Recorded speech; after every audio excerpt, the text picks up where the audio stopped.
आशा करता हूँ आप सभी लोग बहुत अच्छे होंगे और आपकी तैयारी बहुत ही अच्छी चल रही होगी। मेरा नाम है प्रशांत और स्वागत है दोस्तों आपके अपने यूट्यूब चैनल एग्जाम रीच पे।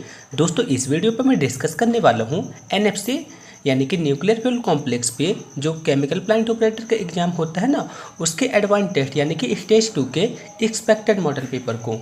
जी हाँ दोस्तों, इस मॉडल पेपर में मैंने जितने भी क्वेश्चन लिए हैं आपके सिलेबस के अनुसार लिए हैं और आपके एग्जाम पे हूबहू इसी टाइप से क्वेश्चन पेपर पूछा जाएगा। सो प्लीज़ आप इस वीडियो को पूरा देखिएगा, इससे आपको पता चल सकेगा कि आपके एग्जाम पे किस टाइप के क्वेश्चन आने वाले हैं और आपको किस तरह से क्वेश्चन पेपर को सॉल्व करना चाहिए। सो प्लीज़ आप इस वीडियो को पूरा देखिएगा। हो सके तो आप इस वीडियो को ज़्यादा से ज़्यादा शेयर कीजिए ताकि आपके फ्रेंड्स की प्रिपरेशन भी अच्छी हो सके। दोस्तों आप सभी लोग से एक छोटी सी रिक्वेस्ट है, यदि आप इस चैनल पर पहली बार आए हैं ना, तो आपको क्या करना है, चैनल को सब्सक्राइब करना है, साथ ही साथ बेल आइकन को भी जरूर प्रेस कर देना है। ठीक है दोस्तों वीडियो शुरू करने से पहले न्यूक्लियर फ्यूल कॉम्प्लेक्स यानी कि एनएफसी जिसका एग्जाम कब है दोस्तों 17 अक्टूबर को है। किसका एग्जाम है, केमिकल प्लांट ऑपरेटर और आईटीआई वालों पोस्ट का एग्जाम है ना। तो यहाँ पे मैं किसके मॉडल पेपर को डिस्कस करने वाला हूँ, केमिकल प्लांट ऑपरेटर के मॉडल पेपर को यहाँ पे मैं डिस्कस करने वाला हूँ। तो दोस्तों मैं आपको बता दूँ केमिकल प्लांट ऑपरेटर का एग्जाम पैटर्न कैसा रहेगा। तो दोस्तों मैं आपको बता दूं जो केमिकल प्लांट ऑपरेटर का एग्जाम होता है ना, 3 स्टेज पे होता है। कितने स्टेज पे होता है, 3 स्टेज पे होता है। आपने पहले स्टेज को दे दिया है जो कि सिर्फ क्वालिफाई नेचर का था, और जो आपका सेकंड स्टेज रहेगा ना यानी कि एडवांस टेस्ट रहेगा, आपकी मेरिट इसी के आधार पर डिसाइड होगी। अब बता दें स्टेज 3 की। तो दोस्तों मैं आपको बता दूं स्टेज 3 पे आपके डॉक्यूमेंट वेरिफिकेशन होते हैं और 1-2 प्रैक्टिकल यहाँ पे हो जाते हैं, और प्रैक्टिकल कभी कभी होते भी हैं और कभी कभी नहीं होते हैं। तो यहाँ पे सबसे इंपॉर्टेंट क्या है, यहाँ पे सबसे इंपॉर्टेंट है स्टेज 2 यानी कि जो अभी आपका एग्जाम होने वाला है ना, सबसे इंपॉर्टेंट है, क्योंकि आपकी मेरिट जो डिसाइड होगी ना एडवांस टेस्ट यानी कि स्टेज 2 के आधार पे ही डिसाइड होगी। तो अभी आपको क्या करना है, इसके लिए ज़्यादा मेहनत आपको करनी पड़ेगी। आई होप आप सभी लोग अपनी तैयारी कर ही रहे होंगे। तो दोस्तों मैं आपको बता दूं एडवांस टेस्ट में किस किस टॉपिक से क्वेश्चन पूछे जाते हैं, कितने क्वेश्चन पूछे जाते हैं और आपको इन क्वेश्चन को सॉल्व करने के लिए कितनी टाइमिंग दी जाती है।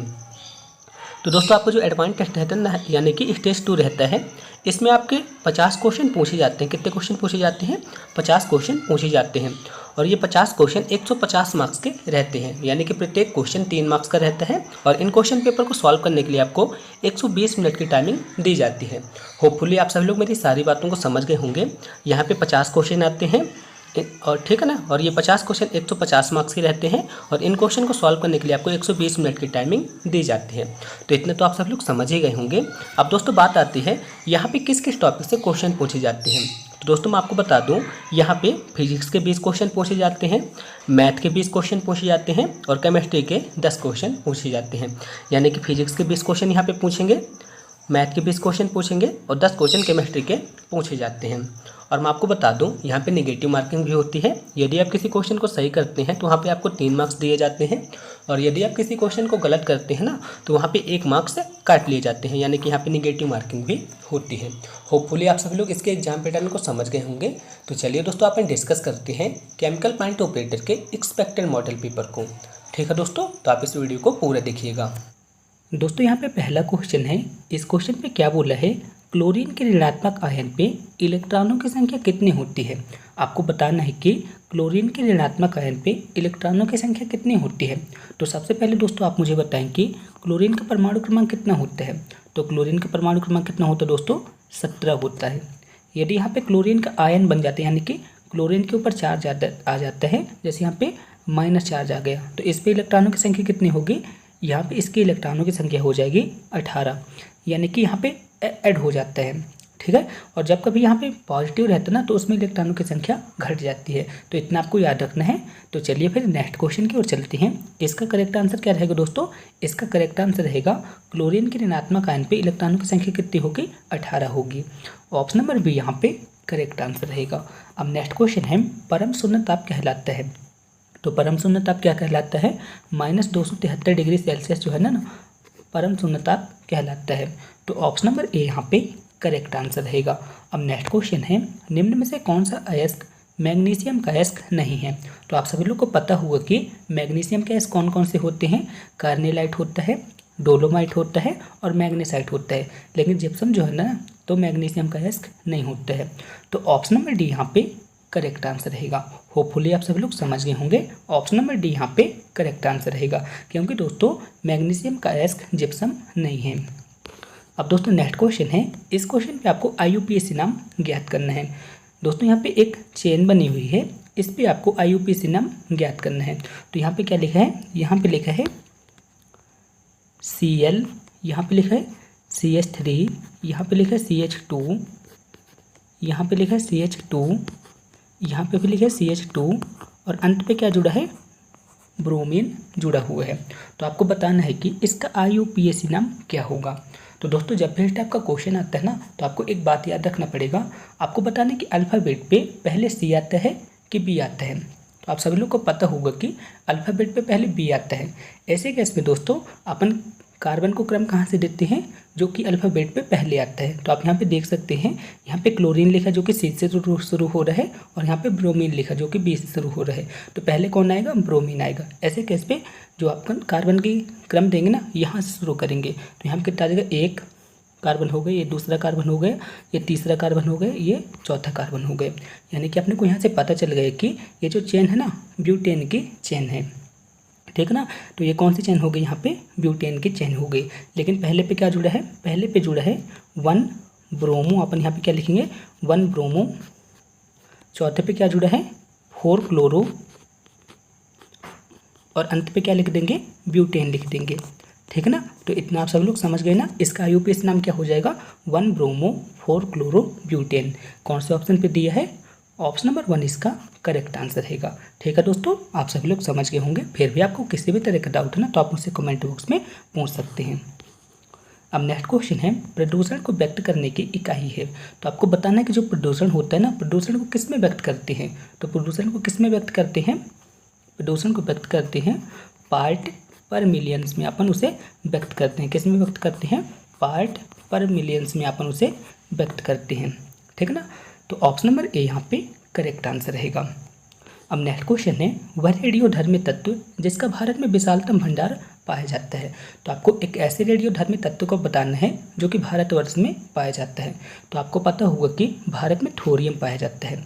तो ऑप्शन नंबर बी यहाँ पे करेक्ट आंसर रहेगा। दोस्तों आप मुझे कमेंट बॉक्स में बताएंगे कि थोरियम भारत के किस स्टेट पे सर्वाधिक पाया जाता है। इसका आंसर आप मुझे कमेंट बॉक्स में बताएंगे। अब चलिए नेक्स्ट क्वेश्चन की ओर चलते हैं। नेक्स्ट क्वेश्चन है, हड्डियों और दांतों में मुख्य रूप से कौन सा रसायन प्रयुक्त होता है। आपको बताना है कि जो हड्डियां होती हैं और जो दांत होते हैं उसमें मुख्य रूप से किस रसायन का प्रयोग किया जाता है। तो किसका प्रयोग किया जाता है, कैल्शियम का प्रयोग किया जाता है। तो ऑप्शन नंबर डी यहाँ पे करेक्ट आंसर रहेगा। अब नेक्स्ट क्वेश्चन है, इस क्वेश्चन पे क्या बोला है, लिथेनम की परमाणु संख्या होती है। आपको बताना है कि जो लिथेनम होता है आवर्त सारणी पे, उसका परमाणु क्रमांक क्या होता है। तो आप सभी लोग बताएं। तो लिथेनम का परमाणु क्रमांक कितना होता है आप सब लोग को बताना है। लेकिन उससे पहले आप सभी लोग को बताना है कि लिथेनम का प्रतीक क्या होती है, यानी कि आपको इसको किससे दर्शाते हैं। तो किससे दर्शाते हैं, La से दर्शाते हैं। और इसका परमाणु क्रमांक कितना होता है, इसका परमाणु क्रमांक होता है 57, 57 इसका करेक्ट आंसर रहेगा। कौन से ऑप्शन पे लिखा है, ऑप्शन नंबर डी इसका करेक्ट आंसर रहा। अब नेक्स्ट क्वेश्चन है, आपको बताना है कि ब्लीचिंग पाउडर का रासायनिक नाम क्या होता है।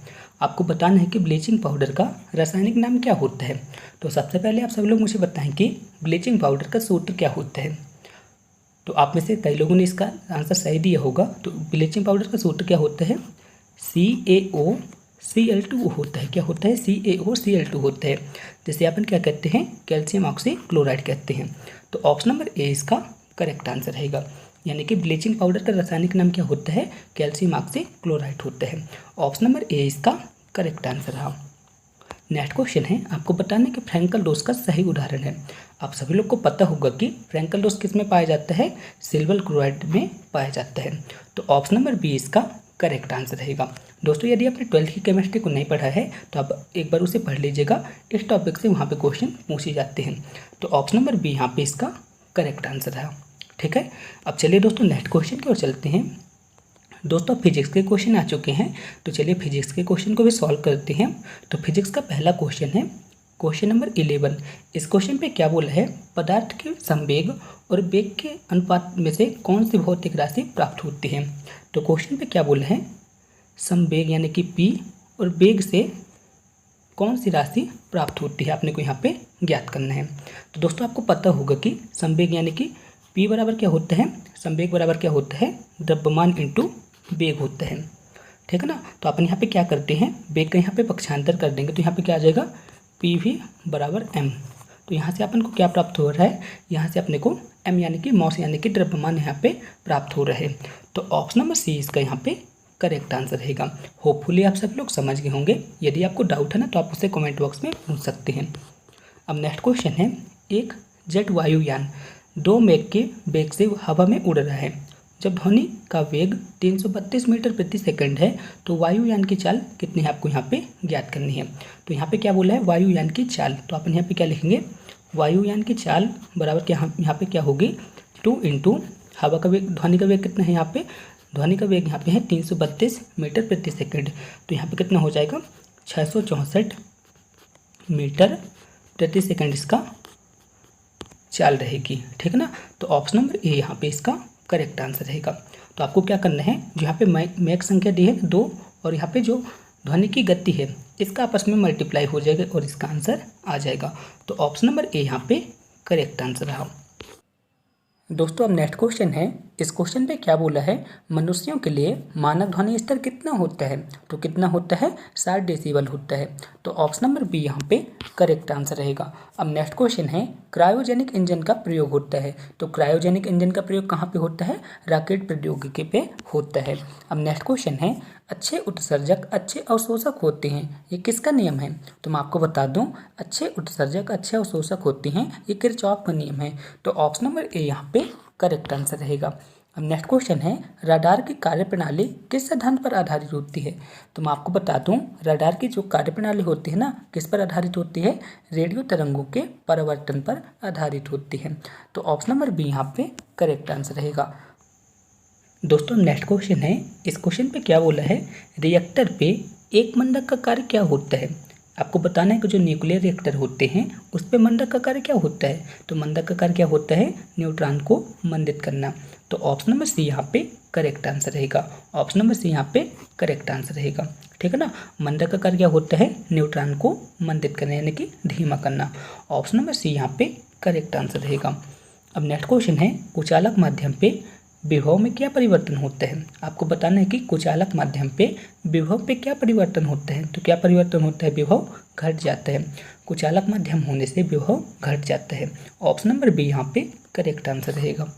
नेक्स्ट क्वेश्चन है, कार में ड्राइवर की सीट के सामने कौन सा दर्पण लगा होता है। आपको बताना, जो कार होती है ना, तो कार में ड्राइवर की सीट के सामने कौन सा दर्पण लगा रहता है। तो कौन सा दर्पण लगा रहता है दोस्तों, उत्तल दर्पण लगा रहता है।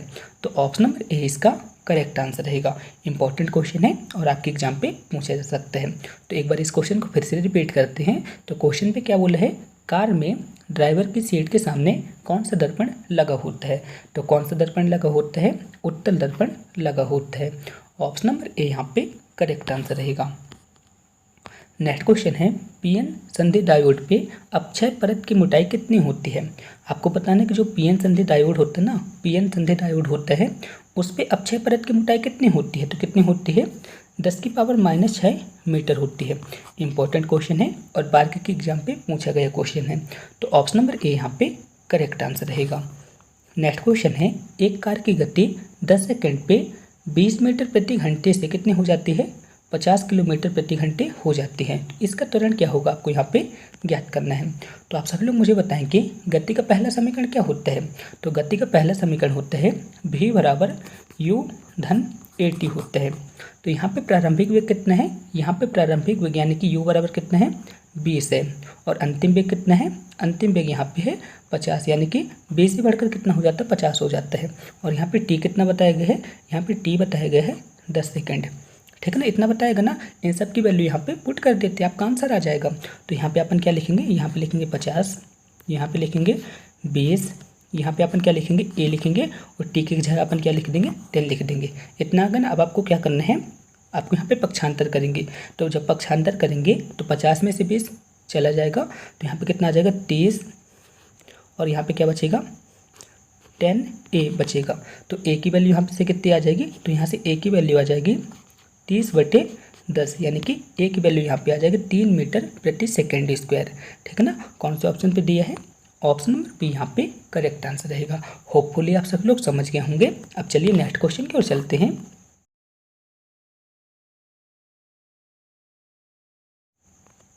नेक्स्ट क्वेश्चन है यूरेनियम नाभिक में क्या क्या होता है। आपको बताना है कि जो यूरेनियम होता है, यूरेनियम नाभिक पे क्या क्या होता है।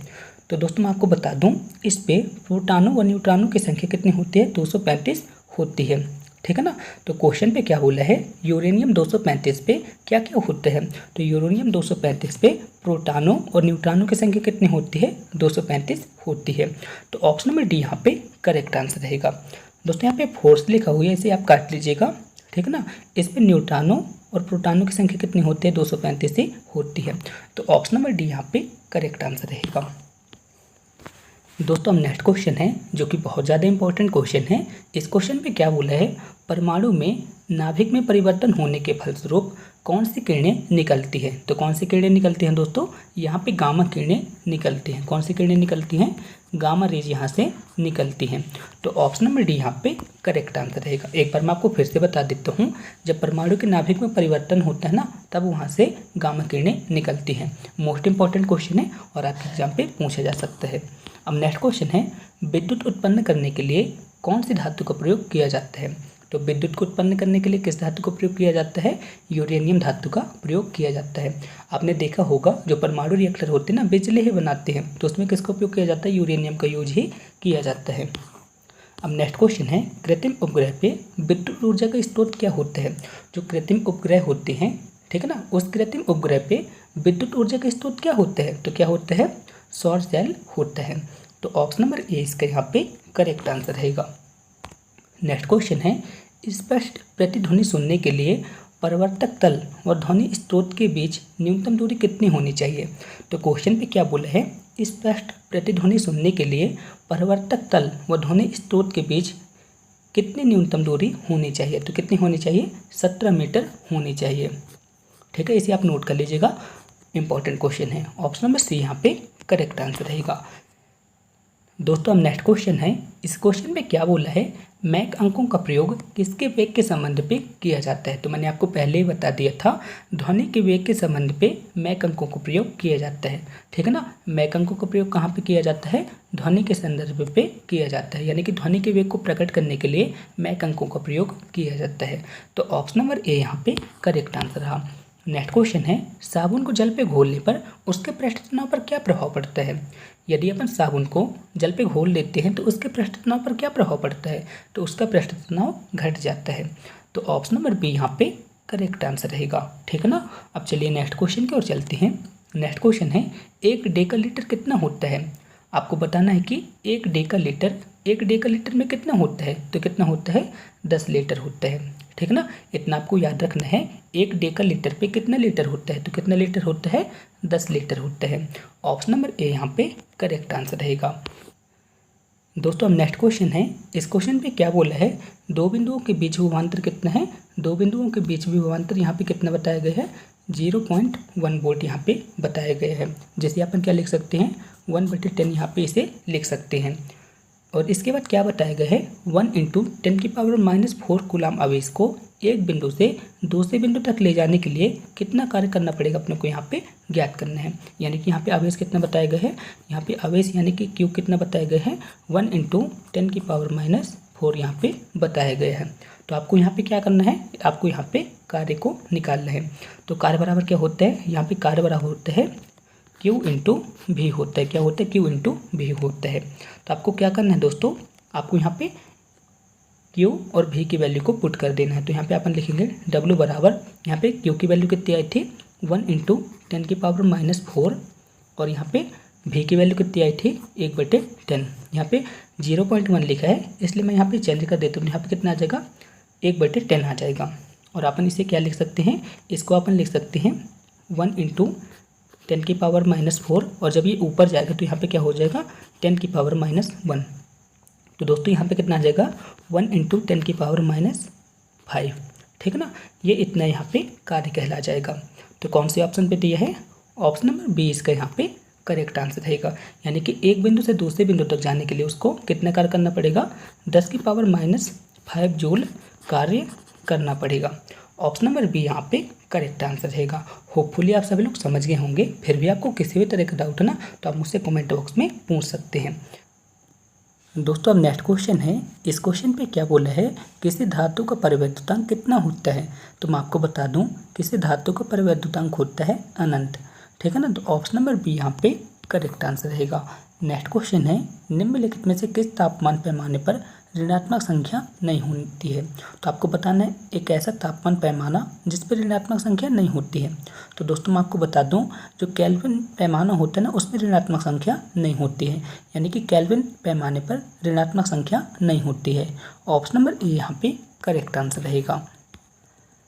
दोस्तों अब मैथ के क्वेश्चन आ चुके हैं, तो चलिए मैथ के क्वेश्चन को भी सॉल्व करते हैं। तो यहाँ पे मैथ का पहला क्वेश्चन है जिस पे क्या बोला है, 0.03 का होल स्क्वायर माइनस 0.01 का होल स्क्वायर बटे 0.03 माइनस 0.01। ठीक है ना। तो यहाँ से आपको क्या दिखलाई दे रहा होगा, यदि अपन यहाँ पे ये लिख देते हैं, इसको अपन मान लेते हैं ए और इसको मान लेते हैं बी। ठीक ना। तो यहाँ पे क्या होगा, ए स्क्वायर माइनस बी स्क्वायर और यहाँ पे कितना आ जाएगा, ए माइनस बी। तो जब अपन इसका प्रसार करेंगे तो यहाँ पे कितना आ जाएगा, ए माइनस बी, यहाँ पे आ जाएगा ए प्लस बी आ जाएगा और बटे पे क्या रहेगा, ए माइनस बी तो रहेगा ही। तो ए माइनस बी और ए माइनस बी कट जाएगा। तो यहाँ पे क्या बचेगा, ए प्लस बी सिर्फ बचेगा। तो यहाँ पे क्या बचेगा दोस्तों, ए प्लस बी बचेगा। तो ए की जगह अपन क्या लिखेंगे, ए की जगह आप लिखेंगे 0.03 और बी की जगह अपन क्या लिखेंगे 0.01। जब अपन इसको जोड़ देते हैं ना तो यहाँ पे कितना आ जाता है, 0.04 आ जाता है। ठीक है ना। कौन से ऑप्शन पे लिखा है, ऑप्शन नंबर ए किसी यहाँ पे करेक्ट आंसर रहेगा। ठीक है ना। ऑप्शन नंबर ए यहाँ पे करेक्ट आंसर रहेगा। अब नेक्स्ट क्वेश्चन है, गौरी एक दुकान पर गई, ₹25 का सामान खरीदे। ठीक है ना। गौरी एक दुकान पर जाती है और 25 रुपये का सामान खरीदती है। उसमें से उसे 30 पैसे का GST कर पे चले जाते हैं। ठीक है ना। 25 रुपये का वह सामान खरीदे जिसमें से 30 पैसे GST कर के रूप में चले जाते हैं। यदि GST कर 6% है तब अगर GST कर नहीं लगता तो सामान की कीमत क्या होती। तो क्वेश्चन पे क्या बोला है, गौरी एक दुकान पर जाती है, उसे 25 रुपये का सामान उसने खरीदा तो उसको 30 पैसे टैक्स के रूप पे चले गए। यदि GST कर 6% है, यदि GST कर नहीं लगता तो आपको बताना है कि सामान उसे कितने रुपए में मिलता, अपने को ज्ञात करना है। तो चलिए इस क्वेश्चन को सॉल्व करते हैं। तो दोस्तों अपन यहाँ पे लिखेंगे, सबसे पहले अपन निकाल लेते हैं कि GST कितने रुपए की लगी है। तो अपन यहाँ पे लिखेंगे x का 6%। अपन क्या यहाँ पे क्या लिखेंगे, x का 6% बराबर यहाँ पे कितने पैसे की GST लगी है, 30 पैसे की। तो 30 पैसे को अपन किस पे कन्वर्ट कर लेते हैं, रुपए पे कन्वर्ट कर लेते हैं। तो यहाँ पे रुपए पे ये कन्वर्ट हो गए। तो यहाँ पे कितना आ जाएगा, x का 6/100 यहाँ पे आ जाएगा और यहाँ पे कितना आ जाएगा, 30/100 आ जाएगा। तो 100 से 100 ये कट गए। तो यहाँ पे कितना आ जाएगा दोस्तों, यहाँ पे आ जाएगा x की वैल्यू आ जाएगी 5। यानी कि एक्चुअल पे वहाँ पे 5 रुपये का टैक्स लगा। लेकिन क्वेश्चन पे क्या बोल रहे हैं, यदि वहाँ पे GST कर नहीं लगता तो सामान कितने रुपए पे मिलता। तो अपने को क्या याद करना है, यदि वस्तु पर GST कर नहीं लगता तो सामान की कीमत क्या होती है। तो अपन यहाँ पे क्या करेंगे, अपन यहाँ पे करेंगे सामान कितने रुपए पे गौरी लेके आई है, 25 रुपये पे लेके आई है। तो अपन यहाँ पे करेंगे 25 माइनस अपन यहाँ पे क्या करेंगे, 5 रुपये तो एक्चुअल पे आया था, लेकिन यहाँ पे कितना टैक्स लगा है, यहाँ पे लगा है 0.30 यानी कि 30 पैसे का यहाँ पे टैक्स लगा हुआ है। तो अपन यहाँ पे क्या करेंगे, 25 माइनस यहाँ पे कितना आ जाएगा, 5 रुपये 30 पैसे यहाँ पे आ जाएगा ना। तो आप इसे घटा दीजिए तो यहाँ पे कितना आ जाएगा, 19.70 तो दोस्तों यहाँ पे GST कर नहीं लगता ना तो उसे कितने रुपए पे वस्तु प्राप्त होती, 19.70 की उसे वस्तु प्राप्त होती। तो ऑप्शन नंबर ए यहाँ पे करेक्ट आंसर रहेगा। यदि आपको किसी भी तरह का डाउट है तो आप मुझसे कमेंट बॉक्स में पूछ सकते हैं। अब दोस्तों नेक्स्ट क्वेश्चन है जो कि ट्रिग्नोमेट्री का क्वेश्चन है। तो चलिए इस क्वेश्चन को भी सॉल्व करते हैं। तो क्वेश्चन पे क्या बताए गए हैं, क्वेश्चन पे बताए गए हैं a + b + c बराबर क्या बताया गया है, पाई बताए गए हैं। यदि अपन इसे इस तरह से लिख सकते हैं, इसको अपन क्या लिख सकते हैं, a + b बराबर अपन क्या लिख सकते हैं, पाई माइनस सी, यानी कि ए प्लस बी की जगह अपन क्या लिख सकते हैं, पाई माइनस सी लिख सकते हैं। और क्वेश्चन पे क्या बोला है, cos A plus B plus cos सी, ठीक है ना। क्वेश्चन पे क्या बोला है, cos A plus B cos सी। तो अपन यहाँ पे क्या कर सकते हैं, ए प्लस बी की जगह अपन क्या लिख सकते हैं, ए प्लस बी की जगह लिख सकते हैं पाई माइनस सी, क्या लिख सकते हैं, पाई माइनस सी। और यहाँ पे कितना है, कॉस सी, ठीक है ना दोस्तों। यदि अपन कॉस 180 से किसी भी संख्या को घटाते हैं तो यहाँ पे क्या हो जाता है, यहाँ पे हो जाता है माइनस कॉस थीटा हो जाता है। थीटा की जगह यहाँ पे क्या लिखा है, सी लिखा, तो यहाँ पे सी आ जाएगा। और यहाँ पे कितना आ जाएगा, कॉस सी तो पहले से है, तो आप देख पा रहे हैं यहाँ पे प्लस सी है और यहाँ पे माइनस सी है, तो ये एक दूसरे के साथ कट जाएंगे, तो यहाँ पे कितना आ जाएगा, 0 आ जाएगा। कौन से ऑप्शन पे दिया है, ऑप्शन नंबर ए यहाँ पे करेक्ट आंसर रहेगा। होपफुली आप सब लोग समझ गए होंगे। अब चलिए नेक्स्ट क्वेश्चन की ओर चलते हैं। नेक्स्ट क्वेश्चन है, टावर की ऊंचाई उसके पैर से कुछ दूरी पर एक बिंदु के बीच संबंधित अनुपात कितना है, 5√3:5 है। तो आपको बताना है कि टावर की नोक की ऊंचाई पर कोण क्या होगा, आपको यहाँ पे बताना है। तो चलिए दोस्तों इस क्वेश्चन को भी सॉल्व कर लेते हैं। तो क्वेश्चन पे अनुपात कितना बताया गया है, 5√3:5। यहाँ पे क्या बताया, 5√3:5 बताया गया है। तो अपन यहाँ पे क्या करते हैं, इसको अपन सिंप्लीफाई कर लेते हैं। तो यहाँ पे कितना आ जाता है दोस्तों, यहाँ पे आ जाएगा √3:1 आ जाता है, ठीक है ना। तो आपको बताना है कि टावर का कोण कब होगा, क्या होगा। तो दोस्तों मैंने आपको बताया था, जब भी ऐसी कंडीशन आती है, ठीक है ना, यदि यहाँ पे 60 डिग्री का कोण रहता है तो यहाँ पे कितने अंश का कोण बनता है, यहाँ पे हमेशा √3 बनता है और यहाँ पे हमेशा 1 बनता है, ठीक है ना। तो बस यही क्वेश्चन पे बोला था और इसका आंसर क्या आ गया, यहाँ पे कितने अंश का कोण बनेगा, यहाँ पे 60 डिग्री का कोण बनेगा, ठीक है ना। यहाँ पे लंबे कितना आ जाएगा, √3 आ जाएगा और यहाँ पे आधार कितना आ जाएगा, 1 आ जाएगा। लेकिन दोस्तों क्वेश्चन के हिसाब से ये जो है टावर की ऊंचाई आ जाएगी और ये उसकी दूरी कहला जाएगी। और क्वेश्चन पे दिया भी है, अनुपात के रूप में दिया गया था 5√3 और यहाँ पे 5 दिया गया था। अपन इसे सिंप्लीफाई कर देते हैं तो यहाँ पे √3:1 आता है। और यदि अपन 10/60 लेते हैं ना तो यहाँ पे भी √3 और यहाँ पे 1 आता है। तो बस यही इसका आंसर कहलाएगा। तो ऑप्शन नंबर बी इसका यहाँ पे करेक्ट आंसर रहेगा। बहुत इजी क्वेश्चन है, मैंने आपको प्रीवियस वीडियो पे भी समझाया था। इसी तरह से आप इस क्वेश्चन को भी सॉल्व कर सकते हैं। नेक्स्ट क्वेश्चन है, 6 सेंटीमीटर भुजा वाले घन में से 2 सेंटीमीटर भुजा वाले कितने घन काटे जा सकते हैं। तो अपन यहाँ पे क्या लिखेंगे, घनों की संख्या। तो क्वेश्चन पे क्या बोला, कितने घन काटे जा सकते हैं, तो अपन यहाँ पे क्या लिखेंगे, घनों की संख्या। तो सबसे पहले अपन क्या करेंगे, जो बड़ा घन है ना, बड़ा घन कितना है, बड़ा घन 6 सेंटीमीटर का है और छोटा वाला घन कितना है, 2 सेंटीमीटर का है। तो घन का अपन यहाँ पे क्या लिखेंगे, बड़े घन का आयतन, बड़े घन का अपन यहाँ पे क्या लिखेंगे, बड़े घन का आयतन और यहाँ पे क्या लिखेंगे, छोटे घन का आयतन, ठीक है ना। अपन यहाँ पे क्या लिखेंगे, छोटे घन का आयतन। इस तरह से अपन लिख दिया ना। अब आपको क्या करना है, बड़े घन की एक भुजा कितनी है, 6 सेंटीमीटर की है और छोटे घन की भुजा कितनी है, 2 सेंटीमीटर है। अब दोस्तों आप सभी लोग को बताना है कि घन का आयतन क्या होता है। तो घन का आयतन क्या होता है, A क्यूब होता है, ठीक है ना, इतना होता है ना। तब अपन यहाँ पे क्या लिखेंगे, घनों की संख्या, घनों की संख्या। तो सबसे पहले अपन क्या करते हैं, यहाँ पे अपन बड़े घन का आयतन यहाँ पे निकाल लेते हैं। तो बड़े घन का आयतन कितना आ जाएगा, 6 की पावर 3 आ जाएगा और छोटे घन का आयतन कितना आ जाएगा, 2 की पावर 3 आ जाएगा। तो बस आप इसे सिंप्लीफाई कर दीजिए, आपका आंसर आ जाएगा। तो यहाँ पे कितना आ जाएगा, 6 × 6 × 6 और यहाँ पे कितना आ जाएगा, 2 × 2 × 2 आ जाएगा। तो बस आप इसे सॉल्व कर दीजिए। यहाँ पे 3 3 3, तो यहाँ पे कितना आ जाएगा, 3 3 3 आ जाएगा। यानी कि यहाँ से टोटल 27 घन काटे जा सकते हैं। कौन से ऑप्शन पे दिया है, ऑप्शन नंबर ए यहाँ पे करेक्ट आंसर रहेगा। अब चलिए नेक्स्ट क्वेश्चन की ओर चलते हैं। नेक्स्ट क्वेश्चन है, वह छोटी से छोटी संख्या कौन सी है जिसे 4 6 8 12 से भाग दिए जाने पर प्रत्येक दशा पे 2 प्राप्त होता है। दोस्तों यहाँ पे छोटी से छोटी संख्या बोली है। जब भी छोटी से छोटी संख्या बोली जाए ना तो वहाँ पे हमेशा क्या करते हैं, एलसीएम निकालते हैं। क्या करते हैं, एलसीएम को निकालते हैं। तो यदि अपन 4 6 8 12 का एलसीएम निकालेंगे तो कितना आएगा, तो कितना आ जाएगा दोस्तों, यहाँ पे इसका एलसीएम आ जाएगा 24 आ जाएगा। इनका एलसीएम कितना आ जाएगा, 24 आ जाएगा। लेकिन दोस्तों क्वेश्चन पे क्या बोला है, प्रत्येक दशा पे 2 शेष बचे, तो यहाँ पे इनका एलसीएम कितना आया है, इनका एलसीएम आया है 24, ठीक है ना। इनका एलसीएम कितना आया है, 24 आया है।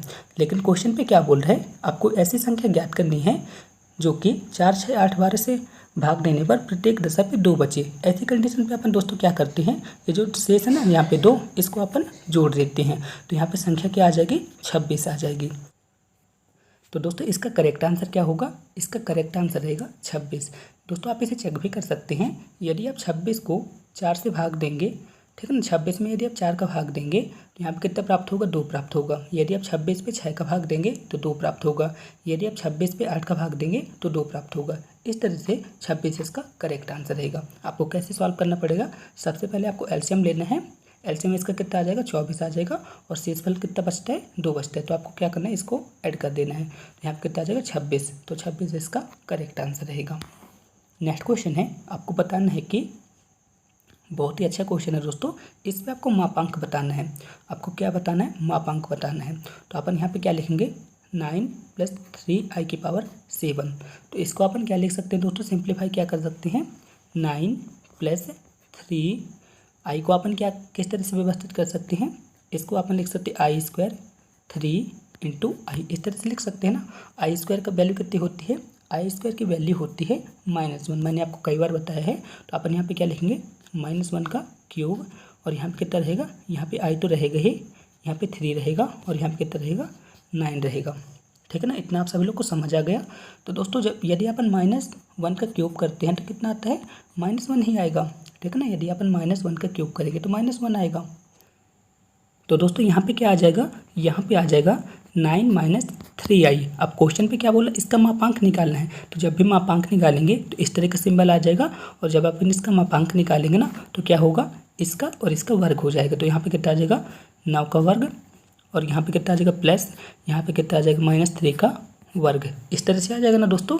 अब आपको क्या करना है, 9 का वर्ग कितना होता है, 81 होता है, और 10 का वर्ग कितना हो जाएगा, 9 हो जाएगा। तो यदि अपन इसे जोड़ेंगे तो कितना आ जाएगा, √90, और √90 को अपन क्या लिख सकते हैं, अपन 90 को लिख सकते हैं, आप सभी लोग बताएं, √90 को अपन लिख सकते हैं 3√10। कौन से ऑप्शन पे दिए है, ऑप्शन नंबर बी यहाँ पे करेक्ट आंसर रहेगा। दोस्तों नेक्स्ट क्वेश्चन है, इस क्वेश्चन पे क्या बोला है, यदि किसी समांतर श्रेणी के पीवें, क्यूवें और आरवें पद, यहाँ पे आर लिखा है, यहाँ पे 7 नहीं है, यहाँ पे क्या बोला है, पीवें, क्यूवें और आरवें पद क्रमशः कितने हैं, A, B, C हैं। तो आपको बताना है कि इसका मान क्या होगा। तो दोस्तों मैं आपको बता दूं, इसका आंसर रहेगा 0। और इसे आपको कैसे सॉल्व करना पड़ेगा, आप मेरे को टेलीग्राम या फिर व्हाट्सएप पे मैसेज कर दीजिएगा, मैं आपको वहाँ पे बता दूंगा। तो ऑप्शन नंबर ए इसका करेक्ट आंसर रहेगा। दोस्तों मैं यहाँ पे इसे सॉल्व तो कर देता, लेकिन काफ़ी बड़ा है तो आप यहाँ पे समझ भी नहीं पाएंगे। तो ऑप्शन नंबर ए यहाँ पे करेक्ट आंसर रहेगा। यदि आपसे सॉल्व करते आता है तो बहुत अच्छी बात है, यदि आपसे नहीं आता ना तो आपको क्या करना है, टेलीग्राम या फिर व्हाट्सएप पे आप मेरे को मैसेज कर दीजिएगा। अब दोस्तों नेक्स्ट क्वेश्चन है, इस क्वेश्चन पे क्या बोला है, एक सीरीज दी गई है। इस सीरीज पे क्या बोला है, 162 का अंत से तीसरा पद आपको ज्ञात करना है। यानी कि यहाँ पे अंतिम पद कितना बता दिए गए है, यहाँ पे अंतिम पद बता दिए गए 162। अब क्वेश्चन पे क्या बोला है, अंत से तीसरा पद आपको ज्ञात करना है। तो चलिए दोस्तों इस क्वेश्चन को भी सॉल्व करते हैं। तो दोस्तों आप सभी लोग बताएं कि ये जो सीरीज है ना, कौन सी सीरीज है। तो आप यहाँ पे देख पा रहे होंगे, यहाँ पे अपन क्या करते हैं, यहाँ पे अपन आर को चेक करते हैं। तो आर को चेक करने के लिए अपन क्या करेंगे, 2/9 पे किसका भाग देंगे, 2/9 पे अपन भाग देंगे 2/27 का, ठीक है ना। तो यहाँ पे कितना आ जाएगा दोस्तों, जब अपन इसे सॉल्व करेंगे तो 2 यहाँ पे कट जाएंगे, 27 ऊपर चला जाएगा, तो यहाँ पे कितना आ जाएगा, 3 आ जाएगा। यानी कि आर की वैल्यू यहाँ पे कितनी आ जाएगी, 3 आ जाएगी। इतना आप सभी लोग को समझ आ गया ना दोस्तों। सर्वानुपात अपन कैसे निकाले हैं, दूसरे पद पे पहले पद का भाग देके। तो यहाँ पे आर कितना आ गया, 3 आ गया। अब क्वेश्चन पे क्या बोला है, अंत से तीसरा पद अपने को ज्ञात करना है। तो अपन यहाँ पे क्या लिखेंगे दोस्तों, इसके लिए एक फॉर्मूला होता है। जब भी इस टाइप का क्वेश्चन पूछे ना, अंत से तीसरा, चौथा, किसी भी तरह का पद पूछते ना अंत से, तो उसके लिए एक फॉर्मूला होता है। फॉर्मूला क्या होता है, TN = L, यानी कि अंतिम पद, और यहाँ पे क्या रहता है, सर्वानुपात n-1 होता है। क्या होता है, r⁻−1 होता है। क्या होता है, r⁻−1 होता है। इतना आप सभी लोग को समझ आ गए ना। तो इसे आप सभी लोग नोट कर लीजिए। तो आपको क्या करना है, इसी वैल्यू पे इन सभी वैल्यू को पुट कर देना है। यहाँ पे r की जगह क्या करेंगे, यहाँ पे r की जगह 3 करेंगे और n की जगह अपन क्या करेंगे, n की जगह अपन यहाँ पे 3 करेंगे। इतना आप सभी लोग को समझ आ गया ना। अब अपन यहाँ पे लिखेंगे T3 बराबर L और यहाँ पे कितना आ जाएगा, यहाँ पे आ जाएगा r की जगह अपन क्या लिखेंगे 3 लिखेंगे, n की जगह अपन क्या लिखेंगे 3 लिखेंगे और यहाँ पे क्या करेंगे -1, ठीक है ना। L बराबर कितना आया था, L बराबर 162 आया था। यदि अपन यहाँ पे कितना आ जाएगा दोस्तों 3 की पावर 2 आ जाएगी। यदि अपन 3 में से 1 को घटाएंगे तो 2 आएगा, तो यहाँ पे कितना आ जाएगा 3 की पावर 2। तो अपन यहाँ पे क्या लिखेंगे, अपन यहाँ पे लिखेंगे T3 बराबर यहाँ पे कितना 162 है और यहाँ पे कितना है 9 है। यदि अपन 162 पे 9 का भाग देंगे तो कितना आ जाएगा 18 आ जाएगा, ठीक है ना। तो ऑप्शन नंबर ए यहाँ पे करेक्ट आंसर रहेगा। होपफुली आप सभी लोग समझ गए होंगे। फिर भी आपको किसी भी तरह का डाउट है ना तो आप मेरे से कमेंट बॉक्स में पूछ सकते हैं। दोस्तों अब नेक्स्ट क्वेश्चन है। इस क्वेश्चन पे क्या बोला है, उस रेखा की प्रवणता ज्ञात कीजिए जो प्रथम चतुर्थांश में y अक्ष के साथ 30 अंश का कोण बनाती है तथा मूल बिंदु से गुजरती है। बहुत ही शानदार दोस्तों क्वेश्चन है और समझने वाला क्वेश्चन है। तो चलिए दोस्तों इस क्वेश्चन को सॉल्व करते हैं। तो दोस्तों अपन सबसे पहले क्या करते हैं, चतुर्थांश बना देते हैं। इस तरह से हमने एक चतुर्थांश बना दिया, ठीक है ना। हमने चतुर्थांश बना दिया, ये x अक्ष हो गया, ये y अक्ष हो गया, ठीक है ना। इतना आप सब लोग को समझ आ गया ना। अब क्वेश्चन पे क्या बोल रहा है, एक रेखा है जो कि मूल बिंदु से होकर गुजरती है और y अक्ष के साथ 30 अंश का कोण बनाती है। तो हमने एक यहाँ से रेखा खींच दी जो कि मूल बिंदु से होकर गुजरती है। तो यहाँ पे ए भी एक रेखा है जो कि मूल बिंदु से होकर गुजरती है और y अक्ष के साथ कितने अंश का कोण बनाती है, 30 अंश का कोण यहाँ पे बनाती है। तो दोस्तों आप सब लोग मुझे बताएं, ये y अक्ष के साथ 30 अंश का कोण बनाती है तो x अक्ष के साथ कितने अंश का कोण बनाएगी। जब ए बी रेखा y अक्ष के साथ 30 अंश का कोण बनाती है तो ए बी रेखा x अक्ष के साथ कितने अंश का कोण बनाएगी। तो आप सभी लोग को यहाँ पे दिख रहा होगा कि ये कोण कितने अंश का होगा। यदि यहाँ पे सिंपल से इस तरह रहता तो यह कोण कितने अंश का होता, 90 अंश का होगा, ठीक है ना। यहाँ से यहाँ तक 90 अंश का कोण होता ना दोस्तों। यदि अपन इसको यहाँ से एक रेखा गुजर रही है, ये 30 अंश की है, तो ये बाकी जो ये बच्चा वाला कोण है तो ये कितने अंश का होगा, 60 डिग्री का होगा। इतना तो आप सभी लोग को समझ आ गया ना। तो ये जो कोण होगा ना, ए बी रेखा x अक्ष के साथ कितने अंश का कोण बनाएगी, 60 अंश का कोण बनाएगी। बस आपको यही करना था और इसी 60 की वैल्यू को अपने को प्राप्त करना था, ठीक है। अब अपन यहाँ पे क्या करते हैं, अपन को यहाँ पे क्या करना है, रेखा की प्रवणता ज्ञात करना है। और रेखा की प्रवणता का फॉर्मूला क्या होता है, रेखा की प्रवणता का फॉर्मूला होता है m tan थीटा। क्या होता है, m tan थीटा होता है। और थीटा की वैल्यू अभी हमने ज्ञात कर ली है। थीटा की वैल्यू कितनी आई है, थीटा की वैल्यू आई है 60 अंश। तो अपन क्या करते हैं, यहाँ पे थीटा की जगह 60 अंश रख देते हैं। तो यहाँ पे कितना आ गया, 10 60 अंश। तो m की वैल्यू कितनी आ जाएगी दोस्तों, तो यहाँ पे m की वैल्यू आ जाएगी √3। कौन से ऑप्शन पे दिया है, ऑप्शन नंबर ए यहाँ पे करेक्ट आंसर रहेगा, ठीक है दोस्तों। अब चलिए नेक्स्ट क्वेश्चन की ओर चलते हैं। दोस्तों अब नेक्स्ट क्वेश्चन है। इस क्वेश्चन में क्या बोला है, यहाँ पे त्रिभुज के 3 शीर्ष दिए हुए हैं तो आपको बताना है कि त्रिभुज का क्षेत्रफल क्या होगा। तो चलिए इस क्वेश्चन को फिर सॉल्व कर लेते हैं। तो दोस्तों जब भी इस टाइप का क्वेश्चन है ना तो आपको एक फॉर्मूला याद रखना पड़ेगा जिसकी मदद से आप इस टाइप के क्वेश्चन को सॉल्व कर लेंगे। और मैं आपको बता दूँ दोस्तों, DEE के जितने भी एग्जाम हुए ना उस पर इस टाइप का क्वेश्चन हमेशा पूछा जाता है। तो चलिए इस टाइप के क्वेश्चन को भी सॉल्व कर लेते हैं। तो जब भी इस टाइप का क्वेश्चन आता है ना तो आपको क्या करना है, सबसे पहले x1 y1 x2 y2 x3 y3 इनकी वैल्यू यहाँ पे कितनी बताई गई है, x1 y1 की वैल्यू यहाँ पे कितनी बताई गई है, x1 की बताई गई है 3, y1 की बताई गई है 0, ठीक है ना। यहाँ पे वही लिखा है, मैं यहाँ पे आपको समझाने के तौर पे यहाँ पे लिख रहा हूँ। यहाँ पे कितना लिखा है, 0 लिखा है और यहाँ पे 4 लिखा है x2 y2 की वैल्यू। और यहाँ पे कितनी लिखी गई है, x3 की वैल्यू लिखी गई 8 और y3 की वैल्यू कितनी रखी गई है, 4 बताई गई है। इतना आप सभी लोग को समझ आ गया ना। अब आपको क्या करना है, आपको एक फार्मूला याद करना पड़ेगा। फार्मूला क्या कौन सा होता है दोस्तों, फार्मूला होगा 1/2। यहाँ पे अपन लिखेंगे त्रिभुज का क्षेत्रफल। क्या लिखेंगे, त्रिभुज का क्षेत्रफल। इसके लिए फार्मूला होता है, फार्मूला क्या होता है, 1/2 कोष्टक x1 यहाँ पे क्या आ जाएगा, y2 - y3, इसी बार प्लस करेंगे अपन, यहाँ पे आ जाएगा x2 और यहाँ पे कितना आ जाएगा, यहाँ पे आ जाएगा y3 - y1। और इसके बाद दोस्तों यहाँ पे रहेगा, यहाँ पे क्या आ जाएगा x3 y1 - y2। क्या होगा, x3 y1 - y2। आपको क्या करना है, मैंने अभी आपको x1 x2 y1 y3 इनकी वैल्यू बताया ना, इन सभी वैल्यू को यहाँ पे पुट कर देना है।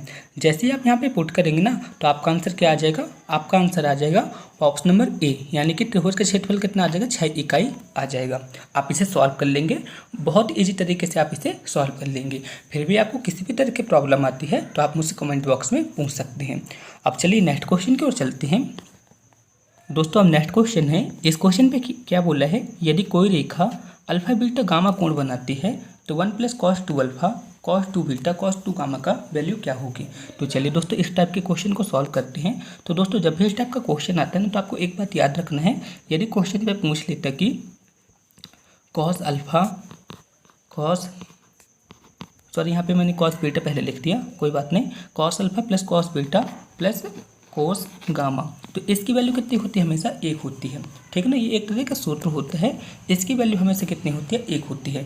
क्या होता है, cos alpha + cos beta + cos gamma, इसकी वैल्यू कितनी होती है, 1 होती है। बस आपको इतना याद रखना है।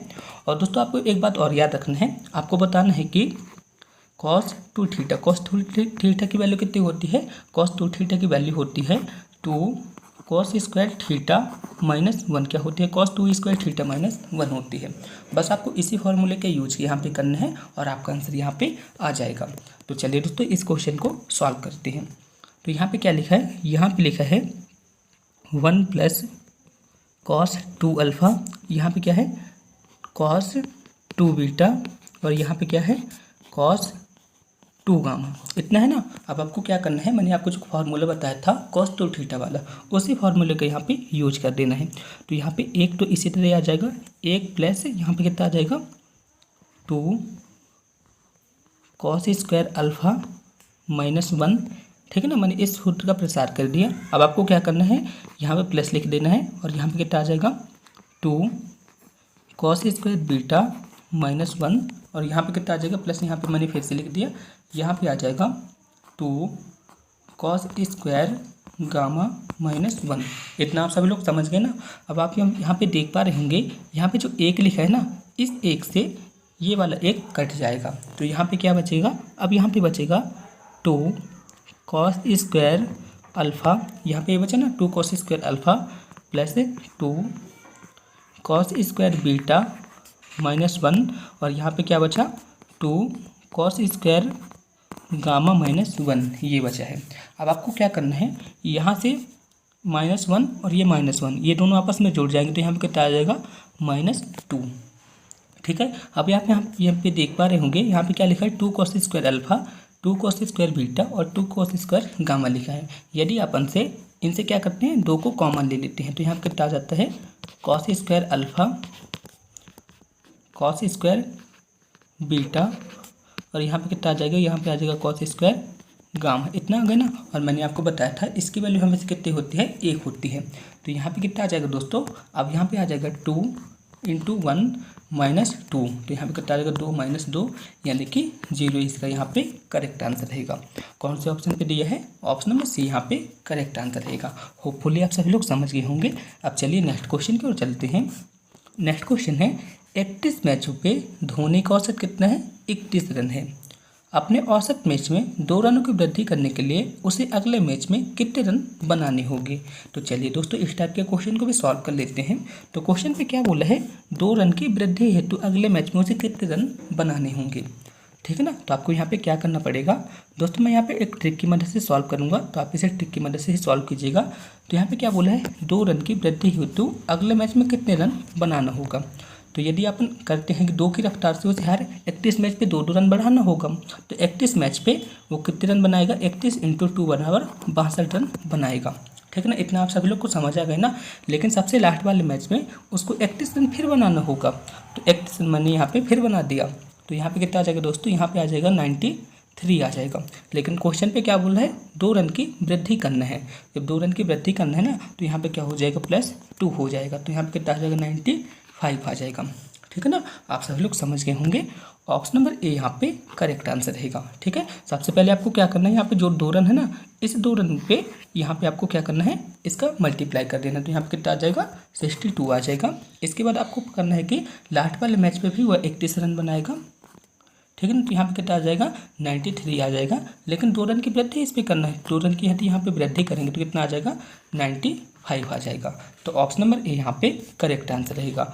आई होप आप सभी लोग समझ गए होंगे। अब नेक्स्ट क्वेश्चन है, 2 नल एक साथ एक हौज को 12 घंटे में भरते हैं। यदि पहला नल 20 घंटे में भरता है तो दूसरा नल उसे अकेले कितने घंटे में भरेगा। तो बहुत ही जी क्वेश्चन है दोस्तों, आई होप आप सभी लोग इसे सॉल्व भी कर लिए होंगे। तो चलिए दोस्तों इस टाइप के क्वेश्चन को भी सॉल्व कर लेते हैं। तो क्वेश्चन पे क्या बोला, 2 नल, तो हमने मान लिया कि यहाँ पे 2 नल कौन कौन से हैं, पहला नल ए है और दूसरा नल बी है। तो यहाँ पे क्या बोला, 2 नल ए प्लस बी किसी हौज को कितने घंटे में भरते हैं, 12 घंटे में भरते हैं।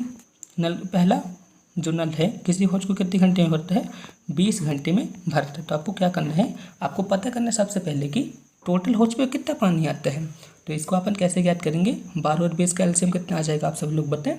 तो 12 और 20 का एलसीएम आ जाएगा 60 आ जाएगा, ठीक है ना। 12 और 20 का एलसीएम कितना आ गया, 60 आ गया। तो यहाँ पे कितना आ जाएगा दोस्तों, यहाँ पे आ जाएगा 12 पंचे 60 आ जाएगा और यहाँ पे ये आ जाएगा।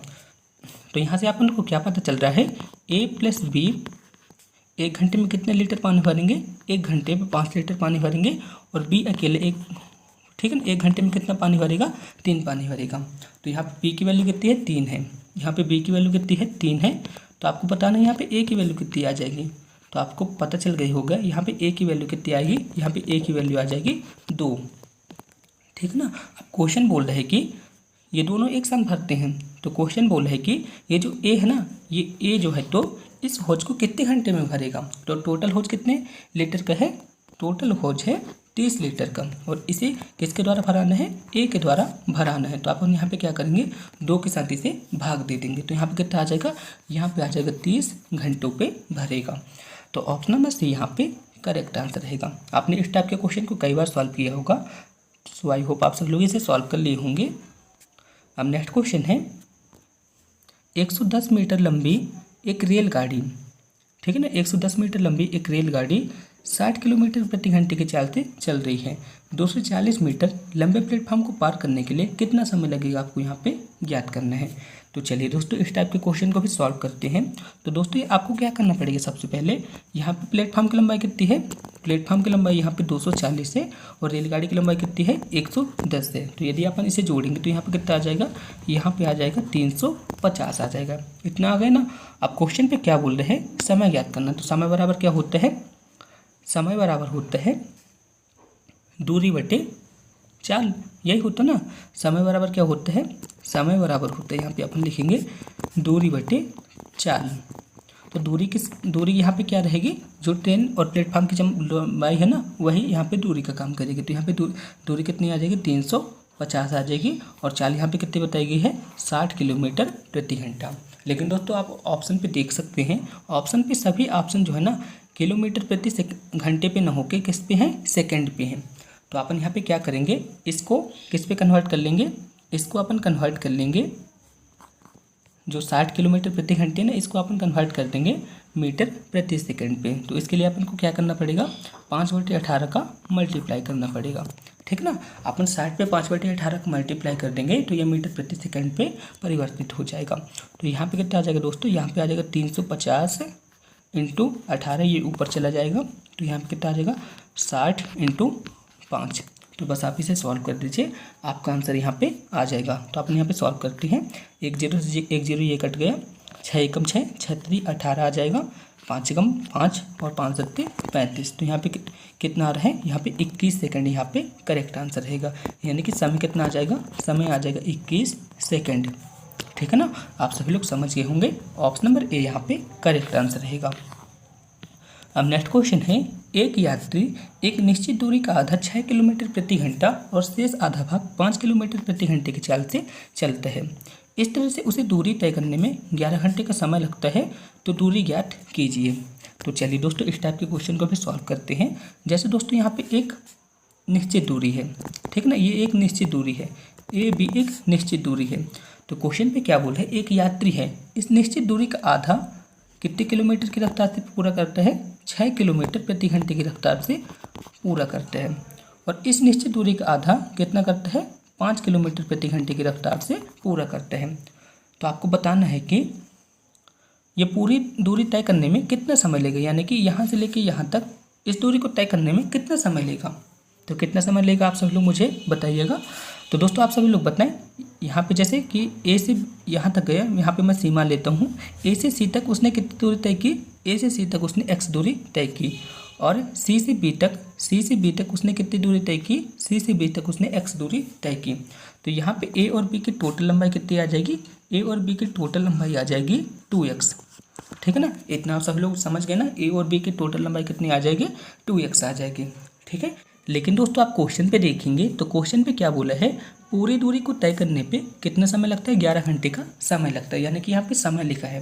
तो अपन यहाँ पे क्या करेंगे, समय के अनुसार हल करेंगे। जैसे x दूरी है ना, x दूरी को पूरा करने में कितना समय लगता है, 6 घंटे का समय लगता है। इसके बाद आधी नेक्स्ट दूरी को तय करने में कितना समय लगता है, 5 घंटे का समय लगता है।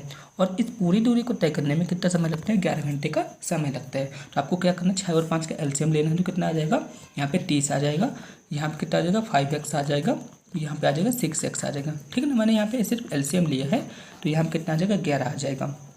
ठीक है ना, तो यहाँ पे कितना आ जाएगा दोस्तों, यहाँ पे आ जाएगा 11x बटे 30 बराबर 11। तो 11 से 11 ये कट गए, तो x की वैल्यू कितनी आ गई दोस्तों, यहाँ पे x की वैल्यू आ गई 30। ठीक है ना, यहाँ से x की वैल्यू कितनी आ जाएगी, 30 आ जाएगी। इतना आप सब लोग को समझ आ गए ना। अब क्वेश्चन पे मैंने बताया था आपको, जब ये आपको समझा रहा था, तो ए बी यानी कि यहाँ से यहाँ तक की टोटल लंबाई कितनी बताया था मैंने आपको, यहाँ से यहाँ तक की टोटल लंबाई मैंने आपको बताया था 2x, यानी कि ए बी की टोटल लंबाई कितनी बताई थी, 2x बताई थी, यानी कि जो इसकी लंबाई है ना वही इसकी दूरी काम करेगी। तो यहाँ पे x की वैल्यू कितनी आई है, यहाँ से x की वैल्यू आई है 30। तो ए और b के बीच की दूरी कितनी कहला जाएगी, 60 किलोमीटर यहाँ पे करेक्ट आंसर रहेगा। ठीक है ना, इस तरह से दोस्तों इस टाइप के क्वेश्चन को आपको सॉल्व करना पड़ेगा। ऑप्शन नंबर ए यहाँ पे करेक्ट आंसर रहेगा। अब नेक्स्ट क्वेश्चन है, एक दीवार घड़ी 9 बजे टन करने में 9 सेकंड का समय लगता है। ठीक है ना, क्वेश्चन पे क्या बोला है, एक दीवार घड़ी को 9 बजे टन करने में 9 सेकंड का समय लगता है। तो आपको बताना है कि इस घड़ी को 11 बजने पर टन करने में कितना समय लगेगा। तो बहुत ही कॉमन सेंस वाला क्वेश्चन है, और इसका आंसर क्या रहेगा दोस्तों, डी, यानी कि 11 सेकंड का समय लगेगा। 9 बजे 9 सेकंड में टन करती है, तो 11 बजे 11 सेकंड तक टन वहाँ पे करेगी। तो ऑप्शन नंबर डी यहाँ पे करेक्ट आंसर रहेगा। अब नेक्स्ट क्वेश्चन है, ए किसी काम को पूरा करने पे बी से 2 गुना समय लेता है और सी से 3 गुना समय लेता है। तो सबसे पहले अपन इसी लाइन को सॉल्व करते हैं। ठीक है ना, क्वेश्चन पे क्या बोला है, ए किसी काम को पूरा करने पे बी से 2 गुना समय लेता है और सी से 3 गुना समय लेता है। ठीक है, तो यदि अपन यहाँ पे मान लेते हैं बी से कितना समय ले रहा है, यहाँ पे बी से 2 गुना समय लेता है और सी से 3 गुना समय लेता है। तो यदि अपन मान लेते हैं कि ए कितना काम करता है, 6 काम करता है, जो कि बी से कितना गुना है, 2 गुना है, और सी से कितना है, 3 गुना है। ये ठीक है ना, अपन क्या करते हैं, अब आप यहाँ पे देख सकते हैं, यहाँ पे पूरी तरह से क्वेश्चन फिट बैठ रहा है, यानी कि ए जो है तो सी से 3 गुना है और बी से 2 गुना है। ये जो है तो यहाँ पे क्या बताया है, यहाँ पे सिर्फ टाइम बताया है, और अपने को क्या निकालना है, यहाँ से अपने को यहाँ से इफिशियंसी निकालना है। इफिशियंसी निकालना है ना दोस्तों अपने को यहाँ से। तो अपन यहाँ पे क्या करेंगे, आप यहाँ पे देख सकते हैं, यहाँ पे टाइम दिया है और यहाँ पे एफिशिएंसी अपने को ज्ञात करना है। तो टाइम और एफिशिएंसी आपस में क्या होते हैं, अपोजिट होते हैं। क्या होते हैं, अपोजिट होते हैं। तो आपको यहाँ पे क्या करना पड़ेगा, आपको इसके उल्टा करना पड़ेगा। तो यहाँ पे क्या आ जाएगा, एफिशिएंसी कितनी आ जाएगी 1/6, यहाँ पे कितनी आ जाएगी 1/3, और यहाँ पे कितनी आ जाएगी एफिशिएंसी 1/2। अब दोस्तों आपको क्या करना पड़ेगा, 6, 3 और 2 इनका एलसीएम आपको लेना पड़ेगा। तो इनका एलसीएम कितना आ जाएगा दोस्तों, इनका एलसीएम आ जाएगा 6, इनका एलसीएम आ जाएगा 6, और इसका भी एलसीएम आ जाएगा 6। और ये जो 6 एलसीएम है ना, इनको तीनों के साथ मल्टीप्लाई कर देंगे तो ये आपस में बराबर हो जाएंगे। तो दोस्तों यहाँ से एफिशिएंसी का रेशियो क्या आ जाएगा, तो यहाँ से एफिशिएंसी का रेशियो आ जाएगा 1/2/3। ठीक है ना, यहाँ से एफिशिएंसी का रेशियो क्या आ जाएगा 1/2/3। ठीक है ना। इसके बाद क्वेश्चन पे क्या बोला है, वे एक साथ एक दिन पे काम को पूरा करते हैं। तो आपको बताना है कि ए अकेला इस काम को कितने दिन पे पूरा करेगा। तो यहाँ से आपने को एफिशिएंसी मिल गई है कि ए प्लस बी प्लस सी किसी काम को कितने दिन में पूरा करते हैं, एक दिन पे पूरा करते हैं। तो एक दिन पे कितना काम करेंगे, 6 काम करेंगे। ठीक है ना। स्वाभाविक सी बात है, आप यहाँ पे चेक ही कर सकते हैं। एक दिन पे ए एक काम करता है, बी 2 काम करता है और सी 3 काम करता है। तो ये तीनों मिलके एक दिन पे कितना काम करेंगे, 6 काम करेंगे।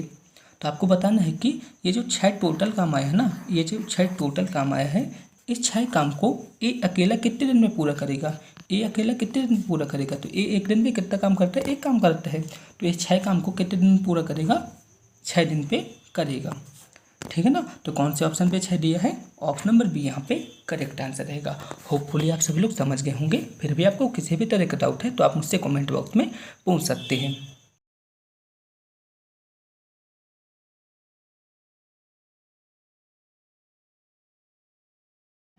दोस्तों यदि आपको इस वीडियो का PDF प्राप्त करना है तो आप हमारे टेलीग्राम ग्रुप से जुड़ सकते हैं। मेरे टेलीग्राम ग्रुप का नाम है एग्जामरेज, आप सब लोग देख सकते हैं। मेरे फेसबुक ग्रुप का नाम है एग्जामरेज और मेरे इंस्टाग्राम ID का नाम है एग्जामरेज। आप सब लोग इन प्लेटफॉर्म से जुड़ के इस वीडियो का PDF प्राप्त कर सकते हैं और इन सभी प्लेटफॉर्म पर मैं रेगुलर क्विज़ेस कराता हूँ जो आपके एग्जाम के लिए बहुत ज़्यादा इंपॉर्टेंट है। दोस्तों यदि आपको एग्जाम से रिलेटेड किसी भी तरह की प्रॉब्लम आती है तो आप हमसे इस मेल पे संपर्क कर सकते हैं।